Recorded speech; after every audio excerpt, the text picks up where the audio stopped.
Hi friends, welcome to bhuvi food world. Black channa masala எப்படி செய்யலாம்னு பார்க்கலாம். 250 gram black channaவை 8 ல இருந்து 10 மணி நேரத்துக்கு குறையாம ஊற வச்சு எடுத்துக்கோங்க. தேவையான அளவுக்கு தண்ணி சேர்த்து 1/2 டீஸ்பூன் உப்பு சேர்த்து மூடி போட்டு 8 விசில் விட்டு வேக வச்சு எடுத்துக்கோங்க. 1 டேபிள்ஸ்பூன் ஆயில் சேர்த்து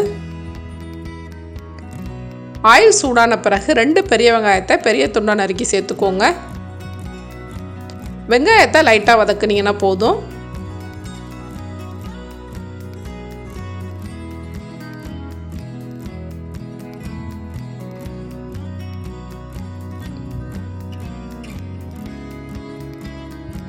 வெங்காயம் வதங்கின பிறகு 3 தக்காளியை பெரிய துண்டா நறுக்கி சேர்த்துக்கோங்க. 2 வெங்காயத்துக்கு 3 தக்காளி ரேஷியோவில் எடுத்துக்கோங்க.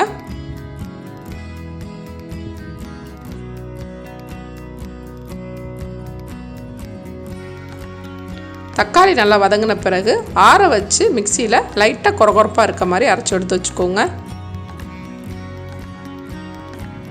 3 டேபிள் ஸ்பூன் ஆயில் சேர்த்து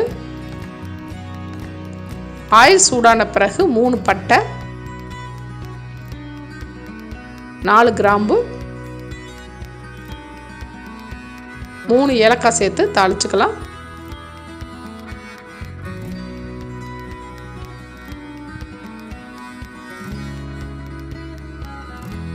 ஒரு டீஸ்பூன் இஞ்சி பூண்டு பேஸ்ட் சேர்த்துக்கோங்க.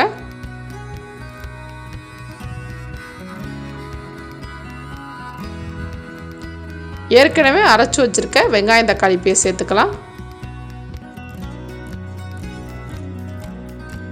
வெங்காயம் தக்காளி பேஸ்ட் சேர்த்து லைட்டாக ஒரு வதக்கி விட்டிங்கன்னா போதும்.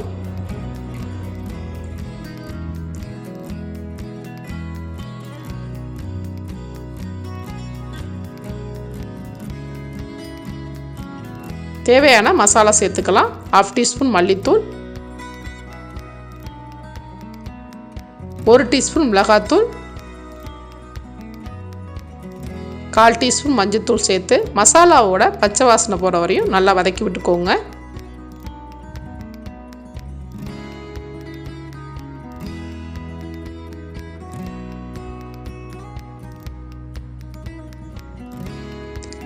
வேக வச்சு வச்சுருக்க பிளாக் சன்னாவை சேர்த்துக்கலாம்.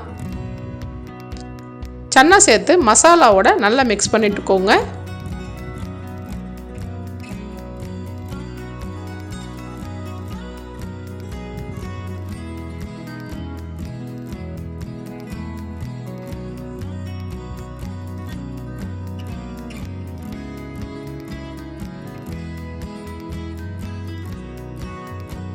½ டீஸ்பூன் உப்பு சேர்த்துக்கலாம்.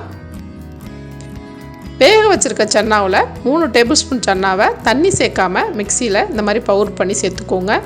இது திக்னஸ்க்காக சேர்க்குறது தான்.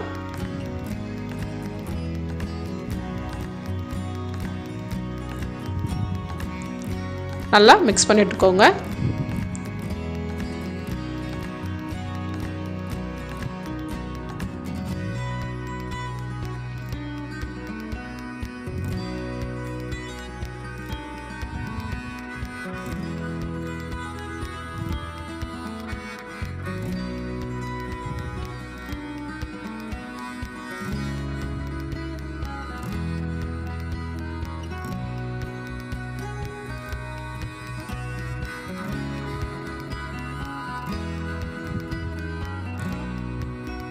தேவையான அளவுக்கு தண்ணி சேர்த்துக்கலாம்.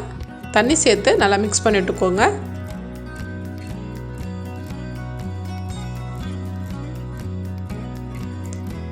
இந்த அளவுக்கு திக்னஸ் இருக்க மாதிரி பார்த்துக்கோங்க. ரொம்ப தண்ணியாக இருக்கக்கூடாது. லைட்டாக ஒரு கொதி விட்டிங்கன்னா போதும். கடைசியாக பொடியாக கட் பண்ண மல்லித்தலை சேர்த்துக்கலாம். இந்த பிளாக் சன்னா மசாலா சப்பாத்தி கூட தயிர் சாதத்து கூட ரொம்ப நல்லாயிருக்கும். டேஸ்டான black chana masala ready. Subscribe பண்ணுங்கள், பெல் பட்டனை கிளிக் பண்ணுங்கள், லைக் பண்ணுங்கள், கமெண்ட் பண்ணுங்கள், ஷேர் பண்ணுங்கள்.